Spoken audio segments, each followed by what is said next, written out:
Hej, jag heter Thella och jag tänkte bara ni skulle få se min systers kanin när den leker i höet. Titta, det är den gråa där som sitter där. Och den svarta där, den är min kanin, den heter O'boy. Och den gråa som leker där, den heter Toba. List, kom. Och det här är vår katt Stålis. Norton. Och detta är vår hund Norton, kom igen, titta. Ja. Då får vi väl säga tack för idag. Jag tog musen vägen.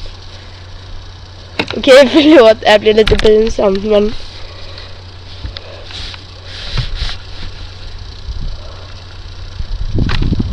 okej, hej då.